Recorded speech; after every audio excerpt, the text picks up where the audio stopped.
Nós estamos fazendo a exposição da Epístola aos Romanos. Quero convidar você a abrir a sua Bíblia em Romanos, capítulo 13. Nós leremos a partir do verso 9 e vamos até o verso 14.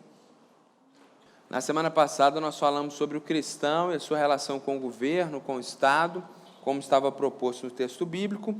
E hoje, com a graça de Deus, vamos ler do verso 8, dando continuidade até o verso 14. A palavra de Deus diz assim: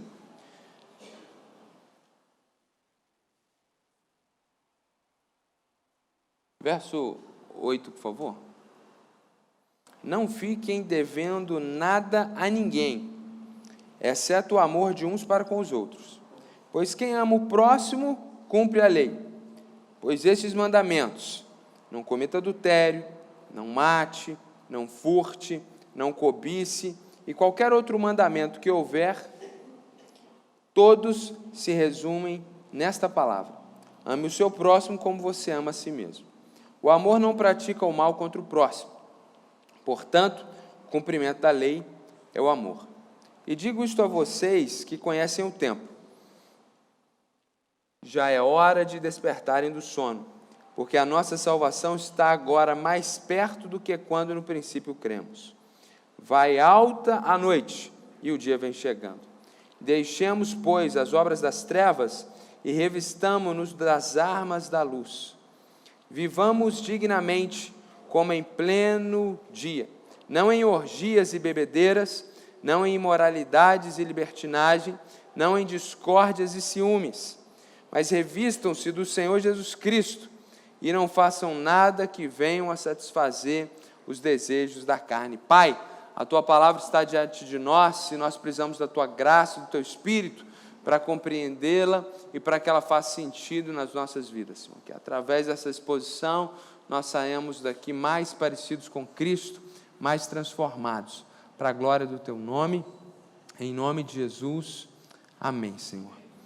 Meus irmãos, o verso 11 e o verso 12, na sua primeira parte, dão a tônica dessa porção da Escritura. O texto diz assim: e digo isto a vocês que conhecem o tempo. Ele não está falando, digo a vocês que conhecem sobre questões climáticas, que olham e veem que está vindo a chuva, que veem a lua e sabem que a maré vai mudar. Ele não está falando disso. Está falando uma linguagem metafórica, está falando de algo espiritual. Ele diz: vocês que são cristãos, conhecedores da Escritura, e sabem sobre o projeto de Deus para a humanidade, e sabem que está chegando o tempo do fim do mundo. É isso que ele quer dizer quando ele diz: conhecem o tempo do fim, é o que está implícito. Já é hora de despertarem do sono, porque a nossa salvação está agora mais perto do que quando no princípio cremos. Então ele diz: você está mais perto de encontrar Jesus hoje do que quando você conheceu Jesus. Você está mais perto de ver o retorno de Jesus hoje do que no dia que você entregou a sua vida a Cristo. Você está mais perto de partir dessa terra e estar com o Senhor hoje do que no dia que você se rendeu ao nosso Senhor. Vai a alta noite e o dia vem chegando. Então ele compara esse período da primeira vinda de Jesus, sua morte, ressurreição e a sua ascensão aos céus, e o seu retorno, como uma grande noite, onde a luz do mundo, que é Jesus, não está presente. Então esse tempo, que às vezes a Bíblia chama de últimos dias, esse tempo onde Jesus não está mais com a sua igreja, é como se fosse uma noite escura. Porque quando Jesus estava com a sua igreja na terra, era maravilhoso, e será assim eternamente. É por isso que a Bíblia diz em Apocalipse que lá na eternidade não haverá mais dia e noite, mas Jesus vai brilhar e Ele vai iluminar todas as coisas. Tudo isso apontando e trabalhando essa metáfora, que esse tempo de ausência de Jesus na terra, nós estamos vivendo um tempo de trevas, nós estamos vivendo uma noite escura e muitas vezes muito desafiadora. Isso para mostrar que a vida da igreja na terra sem Jesus, ela é desafiadora, como alguém que tem que encontrar algo no escuro, como alguém que tem que fazer uma jornada no escuro, como aquela pessoa que tem que pegar ali um ônibus, um voo de madrugada e não tem não tem luz elétrica, e ele precisa fazer aquele caminho ali no escuro, e é assustador. E assim é a vida cristã. Então ele trabalha essa ideia desse período onde a luz do mundo não está aqui conosco, como uma grande noite. E ele diz, olha, vai alta a noite, ou seja, a noite está chegando no lugar mais alto, ou seja, ela está acabando, ela está se completando, e o dia vem chegando, Jesus está vindo.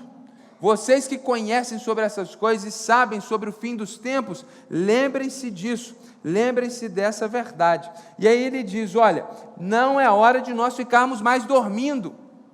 Se Jesus está quase chegando, na hora que o sol raiar, ele está trabalhando essa metáfora, fique preparado para isso, para que a gente não seja pego de surpresa. Então é aquela ideia de que a qualquer momento Jesus vai chegar e nós precisamos estar preparados para o retorno do Senhor. A qualquer momento o mundo vai chegar ao seu ápice, ao fim, a história humana na terra vai chegar ao fim e nós precisamos estar preparados. Como alguém precisa estar preparado para o dia que nasce. Então aquela pessoa que acorda cedinho para trabalhar, ela põe o despertador mais cedo para ela acordar, se preparar e cedo se dirigir ao seu local de trabalho. Então ele está usando essa metáfora para falar, olha, já é hora de despertarem do sono. Por quê? Porque muitos cristãos estão como que dormindo espiritualmente. Jesus está quase chegando e o indivíduo está sonolento espiritualmente. Então, esses dois versículos dão a tônica principal desse texto. O que Paulo quer mostrar para a gente é como nós devemos viver uma vida de pureza diante de Deus, diante do fato de que Jesus está voltando. Diante da certeza de que Cristo está regressando, nós precisamos viver uma vida de santidade, para que você não seja pego de surpresa. Essa é a grande ideia do texto, inclusive, que diante da proximidade do fim, devemos caminhar em pureza diante do Senhor. Então, sabendo que Jesus está voltando, o que você faz? Então, ele já falou sobre as questões de nós amarmos sem hipocrisia, ele já falou sobre a questão como a gente se relaciona com o governo, e agora ele quer lembrar o seguinte, olha, ademais, Jesus está voltando, Jesus está regressando, Jesus está retornando, esse tempo onde nós estamos distantes de Jesus, fisicamente, está acabando. Então, nós precisamos mais do que nunca estarmos atentos, para que a gente não venha perder o trem. A ideia aí do mineiro que não perde o trem é essa a ideia. Jesus vai chegar a algum momento e você precisa estar preparado, você precisa estar caminhando em pureza. E aí o primeiro caminho que ele traz para nós, para que a gente possa caminhar em pureza, diante dessa proximidade da vida de Jesus, é um caminho onde a gente cumpre a lei de Deus. E é isso que ele vai falar do verso 8 até o verso 10. Então Jesus está voltando, o que eu faço? Deixo de trabalhar? Não vou fazer provas, não vou fazer Enem, porque Jesus está voltando, não é isso. Primeira coisa que você faz diante dessa certeza que Jesus está voltando, eu vivo cumprindo a lei de Deus, e ele vai dizer que cumprir a lei de Deus é viver uma vida de amor. Então ele fala, olha, não fica ninguém devendo nada para ninguém a não ser o amor.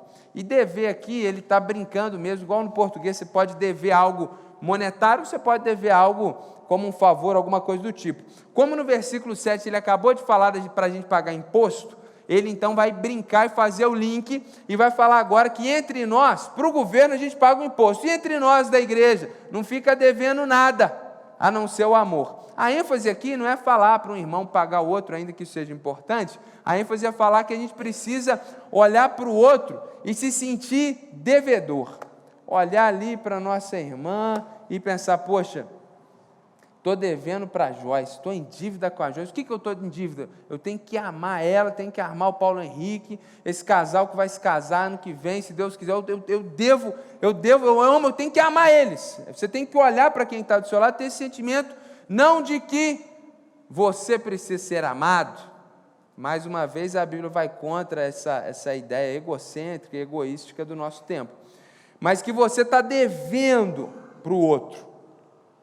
E aí ele fala, porque quem ama o próximo cumpre a lei. E aí ele está falando de qual é a lei do Antigo Testamento. E ele vai dar alguns exemplos aqui, trazendo 4 mandamentos dos 10. Não cometer adultério, ou seja, você que é casado, não se relacionar fora do seu casamento. não matar, ele está falando de algo físico, efetivo, de homicídio, não furtar, também não precisa de explicação, e não cobiçar, que é a ideia da inveja, de você desejar o que é do outro. Ele cita aqui 4 dos 10 mandamentos, e ele fala, e qualquer outro mandamento que houver, todos se resumem nessa palavra: ame o seu próximo como você mesmo. Esse verso, ame o seu próximo como você mesmo, é uma citação de versículo lá de Levítico. E aí ele está deixando claro o que ele falou anteriormente: quem ama o próximo, cumpre a lei. E aí no verso 10 ele diz de novo: porque o amor não pratica o mal contra o próximo, portanto o cumprimento da lei é o amor. Ou seja, se você ama a sua esposa, você não vai cometer adultério contra ela. Se você ama uma pessoa, você não vai furtar algo que é dela.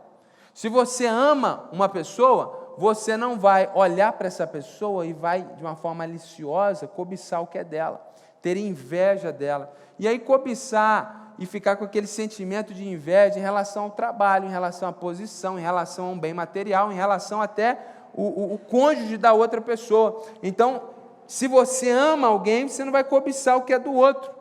Se você ama alguém, você não vai matar a pessoa. Então, é lógico, é racional, e ele está trabalhando dentro disso, que se você tem esse padrão de que eu preciso amar o outro como eu amo a mim mesmo, ou seja, eu vou amar o outro na medida do que eu me amo, ou melhor dizendo, eu vou fazer para o outro aquilo que eu desejo que ele faça para mim, essa é a ideia, eu vou cumprir toda a lei do Antigo Testamento.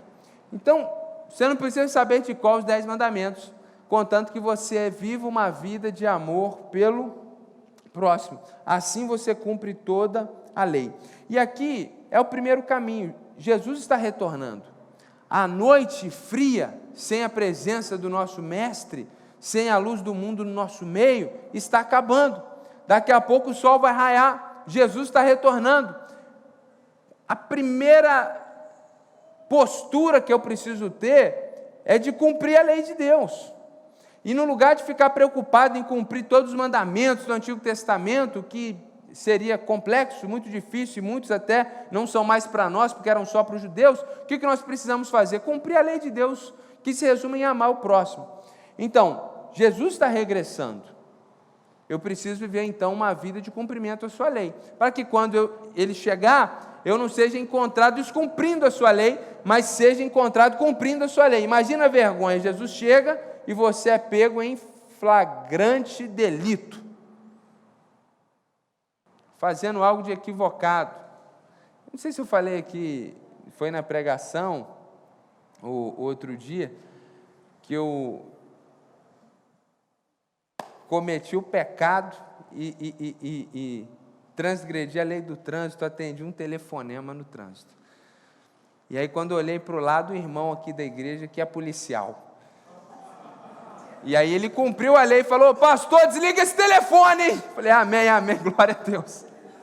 Quase que eu deixo o telefone cair, né? Meu misericórdia, joga para fora da janela, que pecado. Então, que vergonha que eu fiquei dele, gente. Toda hora que eu vejo ele, eu lembro disso. Toda hora que o telefone toca no carro, eu lembro dele. Que vergonha. Além de ser membro da igreja, eu sou pastor ainda, e meu Deus do céu, imagina se ele me pega e me multa. Que coisa trágica. Então, imagina isso. Jesus chega e você no telefone, você fazendo o que está errado. Essa é a ideia. Ó, daqui a pouquinho o sol vai raiar, não seja pego de surpresa.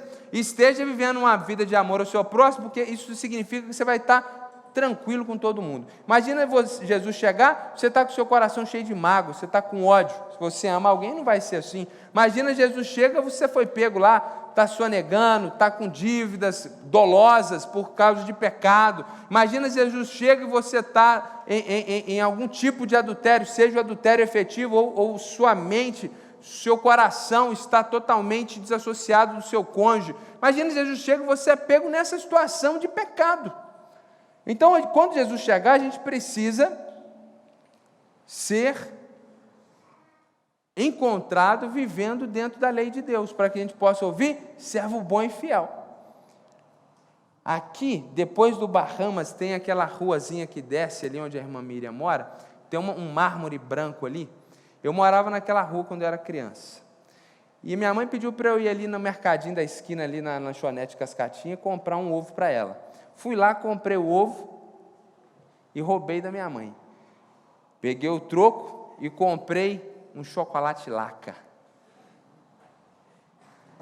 Malandramente, cheio do veneno do pecado, em vez de cometer o pecado, comer em casa, sentei ele naquela pedra branca e comi meu chocolate branco. Saboreei. Mas Deus é tremendo, e Deus fala tudo para as mães. E para as esposas também. Não tem jeito, o homem está fadado a sofrer na mão da mãe, na mão dela. Não tem como pecar. Deus revela tudo para essas pessoas. Então, estava eu ali, Deus tocou o coração de mamãe, ela chegou na janela e me viu comendo chocolatezinho. Cheguei em casa com a boca cheia de pecado, suja, criança, 5 anos de idade, aquele tempo a gente andava com 5, 6 anos, ia comprar ovo para a mãe, sozinho. E aí, ela falou, por que você demorou? Eu falei, estava uma fila. Ela falou, você comprou alguma coisa? Não. Mas o que é isso aí nessa boca? Não tem nada na minha boca, não. Mas eu te vi sentado na pedra, igual Jesus falou com o Natanael, não, eu te vi debaixo da figueira. Eu falei, ô mãe, aí pronto. Não precisou nem me disciplinar, porque ali mesmo a vergonha de ter sido pego em pecado foi tremenda. Graças a Deus nunca mais roubei minha mãe. Então, é isso que vai acontecer com muita gente. Jesus vai chegar, o cara vai estar comendo chocolatezinho do pecado. Vai passar uma vergonha danada. Então, gente, a gente sabe que está chegando a hora, Jesus vai voltar, vamos cumprir a lei de Deus. Por que a gente vai ficar sonolento? Ele fala isso, já é hora de despertar do sono. Tem alguns irmãos que estão espiritualmente dormindo, preocupados com tantas coisas, vivendo sonos paralelos, em vez de estar desperto, cheio da presença de Deus e vivendo a vontade de Deus, cumprindo a lei de Deus nessa terra, está espiritualmente dormindo, preocupado com outras questões que são como se fossem sonos, vivendo realidades paralelas, preocupados com tantas questões e tão pouco preocupados com essa realidade, o fato do retorno de Jesus. Então, diante do retorno do Senhor, meus irmãos, vamos estar preparados, e a gente está preparado cumprindo a lei de Deus. Cumprir a lei de Deus significa fazer tudo do jeito de Deus, viver a nossa vida diária no casamento, na criação do filho com relação ao pai, nas nossas relações dentro do trabalho, no ambiente escolar. Viva a sua vida do jeito de Deus. Ah, mas eu estou em dúvida. Se resume a amar o seu próximo. Se você está com o seu coração tranquilo, está em amor com todo mundo, não tem nada contra ninguém, você já está mais da metade do caminho andado, porque tudo se resume em amar o próximo. E aí o segundo caminho que ele aponta para nós, para que a gente possa então viver essa vida de pureza, na expectativa de Jesus retornar, além de cumprir a lei de Deus, é não satisfazer as nossas inclinações pecaminosas. Então ele diz, verso 12, a segunda parte, deixemos, pois, as obras das trevas. Nós, meus irmãos, espiritualmente estávamos em trevas, conhecemos a Jesus, que é a luz do mundo, e fomos iluminados por Ele, a ponto que Ele também chegou a dizer que agora nós refletimos a sua luz e somos luz para esse mundo. Mas nós vivíamos em trevas, vivíamos no pecado, e muitos irmãos, porque é noite escura e Jesus não está presente, está vivendo em trevas. Acha porque Jesus não está presente fisicamente, pode viver em pecado. E a questão é o que você faz quando ninguém te vê. Muitas pessoas acham que podem pecar, porque Jesus não está presente, porque não tem ali uma personalidade, alguém que vai constranger, e a pessoa vai vendo em pecado. Ele diz, deixem as obras das trevas, vivamos dignamente, não em orgias e bebedeiras, não em imoralidade e libertinagem. Orgia, tecnicamente, era algo que eles faziam naquela cultura, que era uma festa dedicada ao Dionísio ou Baco, depende se greco ou romana cultura, que é o deus do vinho, um dos deuses da satisfação e dos prazer, da satisfação e do prazer. Então as pessoas bebiam muito vinho, depois saíam para a rua, ficavam a noite inteira numa espécie de carnaval, celebrando o prazer e a imoralidade.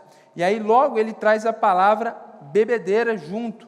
Então ele vai criticar a orgia, que é essa festividade que acontecia naquele período, muito similar ao carnaval, na forma que acontece, pessoas semidesnudas, celebrando a noite inteira, e com bebedeiras, regadas no vinho, porque era assim que eles adoravam aquela divindade do vinho, e ali tendo uma série de práticas inadequadas, já alcoolizados, e tendo uma imoralidade sexual total e completa.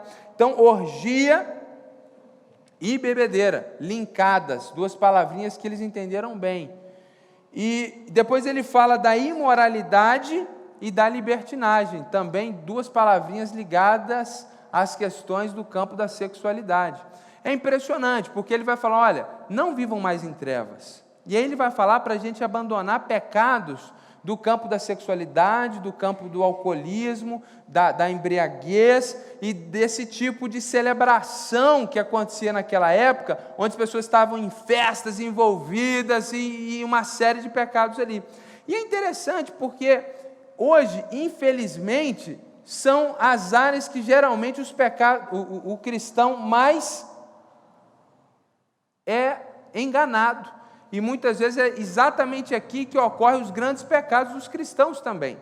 Então não cabe mais a você, que vive na luz de Jesus, que está esperando o retorno do Mestre, viver em práticas de pecado de qualquer espécie. E aqui ele vai trabalhar muito essa questão da embriaguez, ele vai trabalhar muito essa questão da imoralidade sexual. Por quê?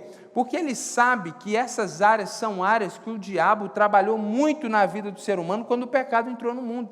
Então a gente estava falando aqui, inclusive na escola bíblica, que uma das áreas mais afetadas pelo pecado é o campo da sexualidade, seja em toda a expressão de sexualidade, inclusive na heterossexualidade. A pessoa acha que porque ela é heterossexual, ela está em santidade. Não é só ser heterossexual, é ser santo, é ter relacionamento sexual somente com o seu cônjuge, sua esposa ou o seu esposo, dentro da relação macho, dentro da relação fêmea, e só. Fora isso, vocês que namoram, vocês que são solteiros, qualquer expressão de sexualidade é errado, é equivocado. E por que ele fala aqui da libertinagem? Porque já naquele tempo tinha cristãos que estavam adorando Jesus no domingo, mas viviam vida libertina, ou seja, eles deixavam de lado a lei de Deus, passavam por cima dela, e muitas vezes estavam lá na festa de Baco de Dionísio. Como muitos cristãos estão indo para carnaval, como muitos cristãos estão indo para micareta, como muitos cristãos estão dormindo com sua namorada, com seu namorado, como muito cristão é casado e está traindo a mulher, como muito cristão está embebido na pornografia, como muito cristão está só, por um lado, porque não tem alguém ao lado, mas em relação com uma série de pessoas por causa de pecados sexuais. Muitos cristãos que não são casados e vivem uma vida marital. Então isso aqui acontece hoje, a tragédia de hoje também foi a tragédia daquele tempo, e Paulo está falando, meus irmãos, Jesus está voltando, não vivam mais em trevas, não vivam mais em práticas de pecado. O verão está chegando, tem gente que se veste como se fosse se vestir no carnaval. O verão chega e o pecado chega junto com muita gente. Então, a gente tem que entender isso, que o nosso corpo, tudo se resume a isso, o nosso corpo é para a glória de Deus, para a satisfação do seu cônjuge. Se você não é casado, você pode orar e conversar sobre isso com Deus, mas não existe outra opção para você usar o seu corpo. Hoje, as pessoas usam o corpo para atrair seguidores, as pessoas usam o corpo para manipular pessoas. A sensualidade muitas vezes é técnica de manipulação. Esse é o mundo depravado que a gente vive. O que é incongruente é que nós que estamos em Jesus fazemos uso desse tipo de postura e de comportamento. Então ele está trabalhando aqui que a gente não pode viver mais nas trevas, e ele vai falar de pecados no campo da sexualidade. Poderia falar de mentira, a gente poderia falar de como a gente lida com o dinheiro, a gente poderia falar de uma série de pecados, mas hoje a Bíblia está trabalhando esse tipo de pecado, entre outros todos que nos levam para as trevas. Então caminhar em pureza é não satisfazer essas inclinações pecaminosas nossas. Porque imagine você, Jesus retornar e você ser apanhado nesse pecado. Que vergonha! Se você gosta um pouquinho de Jesus, isso é já suficiente para queimar a sua consciência. Porque quando a gente é de Jesus mesmo, incomoda a gente pensar que a gente está fazendo algo que é contrário à vontade de Deus, dá vergonha, dá culpa. Eu sinto medo. Quando eu peco, eu sinto medo. Eu falo, cara, se Deus resolver me disciplinar, eu estou enrolado. Porque a gente vê isso na Bíblia, pecado sendo disciplinado. Se Deus resolver me disciplinar, então a gente tem que ter medo, a gente tem que ter temor, vergonha, mas melhor do que isso, é a gente viver em santidade e estar tranquilo. E aí a gente poder dizer, Maranata, significa, Jesus, volta logo. Então, porque muitas vezes a gente vê os irmãos falando, hoje a igreja de hoje não está esperando mais a volta de Jesus. Esperando a volta de Jesus como? Se a igreja de hoje é a mais corrompida da história. É óbvio que ninguém está esperando a vida de Jesus, a vinda de Jesus. Lá no passado os irmãos esperavam mesmo, porque os caras estavam prontinhos. Então a gente tem que pensar muito sobre isso, meus irmãos. Diante do retorno de Jesus, esse caminho de pureza significa a gente não viver para satisfazer as inclinações pecaminosas, mas caminhar em pureza é se revestir de Cristo. Então ele diz, olha, no verso 12, revistamo-nos das armas da luz. A ideia de se revestir, a ideia de você pôr a roupa das armas da luz. O texto não fala quais são as armas da luz aqui, mas ele vai falar lá em Efésios, sobre a armadura espiritual, o capacete da salvação, a espada do Espírito, que é a palavra de Deus, o escudo da fé. Ele fala naquele texto sobre intercessão. Então, nós não podemos viver nas trevas, pelo contrário, nós precisamos estar revestidos das armas da luz. No lugar de investir no pecado, de plantar no pecado e colher a morte, nós precisamos investir nas obras da luz, nas armas da luz, que é a Bíblia, que é a oração, que é congregar, que é cultivar a fé, que é ler livros cristãos. E aí ele vai dizer no verso 14, de novo o verbo revestir, revistam-se do Senhor Jesus, veste a roupa de Cristo, ou seja, se comporte como cristão. A roupa é aquilo que você veste para se mostrar em público. Ninguém sai em público desnudo. Então a gente se reveste de Cristo para quê? Para viver a nossa vida nessa terra. Diante das pessoas, diante da sociedade, a gente tem que estar revestido de Cristo. A gente tem que se comportar como Cristo se comportou. Muitas pessoas plantam só no campo das trevas. Assistem questões pecaminosas, veem o que não é para ver, escuta questões pecaminosas e depois querem colher na vida, não vão colher na morte. Mas se a gente planta na luz, se a gente se reveste das armas da luz, se nós nos revestimos de Cristo Jesus, nós vamos colher eternidade, nós vamos colher na presença de Deus.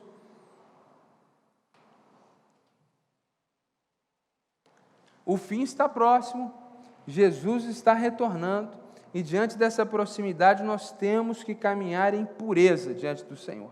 Isso significa cumprir a lei de Deus. Então, se existe algo na sua vida que você sabe que você está desagradando a Deus, você precisa deixar, você precisa abandonar, você precisa mudar de vida, você precisa ser transformado. Se você precisa de ajuda, os pastores estão aqui para isso, para te auxiliar, para te indicar, para te mostrar um caminho, para te ajudar, para caminhar com você e te auxiliar nesse processo. Se você tem vergonha de falar, às vezes procurar o pastor, você pode procurar algum outro irmão, alguma outra irmã que você se sinta mais confortável, mas procure ajuda, peça ajuda e vamos caminhar juntos em amor fraternal. E esse caminho de pureza passa por isso, em cumprir a lei de Deus, que se resume nesse amor ao próximo, e abandono de tudo aquilo que é pecaminoso, toda a impureza, tudo aquilo que é das trevas, tudo aquilo que a gente fazia no passado, tem que continuar no tempo pretérito, tem que continuar lá. A gente não pode trazer, porque o que acontece muitas vezes é que os irmãos são despertos das trevas, agora eles estão na luz, eles estão acordados, e aí eles pegam no sono. Jesus está quase chegando, e o irmão está dormindo, ou seja, voltou para as trevas, voltou para a escuridão, voltou para a noite, e vai vivendo aquela vida nas trevas. Ele diz, não, deixemos as obras das trevas, aquilo que a gente fazia, que ninguém podia ver, e vamos nos revestir das armas da luz, vamos nos revestir de Jesus. Vamos fazer tudo que está ao nosso alcance para caminhar em pureza, se revestindo de Cristo Jesus. É o que aquele livro antigo, um clássico, né, da literatura cristã, fininho, diz lá o que Jesus faria. Em seus passos, o que faria Jesus? Em meus passos ou em seus passos, o que faria Jesus? É essa a ideia. Se Jesus estivesse aqui, como que ele se comportaria? E é muito difícil.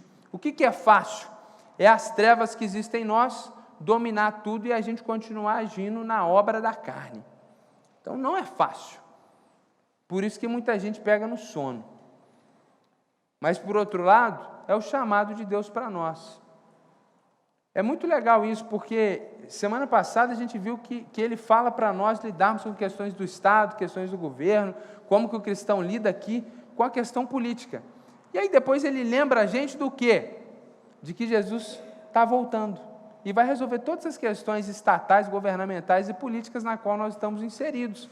Agora, quando Jesus voltar, nós estaremos prontos ou não?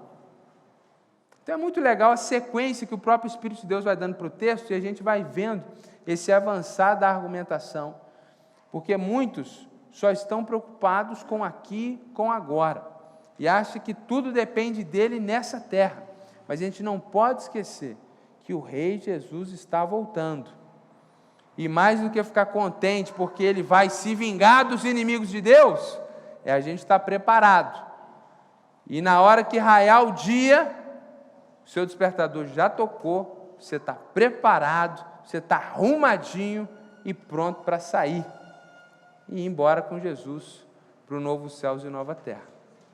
Amém, meus irmãos?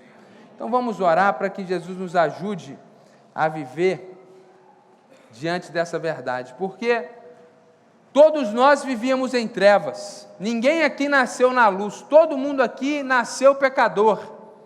E se não fosse a graça de Jesus, ninguém teria vindo para o caminho da luz. Então mesmo Jesus que nos tirou lá do pecado e nos trouxe para o reino do seu Filho, o maravilhoso reino do amor de Deus, é o mesmo Jesus que está com você, te auxiliando. Você não precisa retornar para o pecado. Se o Filho vos libertou, verdadeiramente você é livre. Há possibilidade de você viver em santidade. Não pense que não tem jeito, não pense que a carne é fraca e você não consegue. Humanamente ninguém pode, humanamente ninguém consegue, mas o sangue de Jesus está conosco, o Espírito Santo está conosco, e aquele que é a luz do mundo pode nos tirar das trevas e nos revestir da sua presença. Então a gente pode orar para que o Senhor nos ajude. Feche os seus olhos.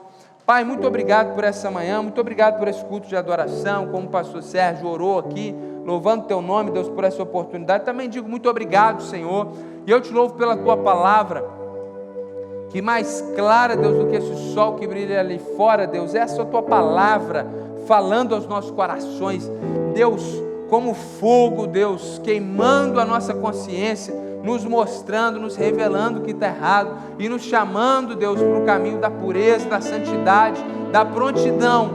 Deus, nós discernimos sim pelo teu Espírito, e cremos que o tempo está chegando, o tempo que o Senhor vai voltar, o tempo que o Senhor está retornando para buscar o teu povo e para trazer juízo sobre toda a terra. Deus, não queremos somente estar alegres com essa certeza, não somente nos regozijar nessa esperança, mas estarmos prontos para esse dia. Ó Deus, que quando o Senhor chegar, cada um dos teus filhos aqui, cada um de nós aqui, sejam encontrados, armados com as armas da luz, e revestido da pessoa de Jesus. Quando o Senhor retornar, que o Senhor nos encontre fazendo boas obras, que o Senhor nos encontre na luz, que o Senhor nos encontre acordados nessa noite escura em que vivemos. Deus, e que se existe alguém aqui que está dormindo espiritualmente, pegou no sono, ó Pai, está dominado pelas trevas, vive como se não fosse teu filho, está aprisionado por algum pecado. Ó Deus, o Senhor nos libertou em Cristo Jesus, a tua graça nos salvou, e essa mesma graça é poderosa para nos libertar. Deus, que não haja nenhum membro dessa igreja, presente aqui ou não presente, que não haja ninguém aqui que confesse o teu nome, que esteja aprisionado pelo pecado. Pelo contrário, Senhor, queima as nossas consciências, faz arder no no nosso coração, nos incomoda, Senhor Jesus, e não deixe que esteja ninguém aqui dormindo espiritualmente, Senhor, mas vivos e ativos na Tua presença, vivendo de acordo com a Tua vontade, Senhor. E muitas vezes é difícil, muitas vezes somos tentados, por isso a gente pede a ajuda do Teu Espírito Santo, porque é pela Tua graça, pelo Teu amor, e é por fé, Senhor. E nessa fé que nós oramos, em nome do Senhor Jesus, que a Tua igreja esteja desperta e pronta, vivendo esse tempo que nos resta, até o retorno do Senhor. Em nome de Jesus que nós oramos. Amém, Senhor. Jesus abençoe sua vida, meu irmão.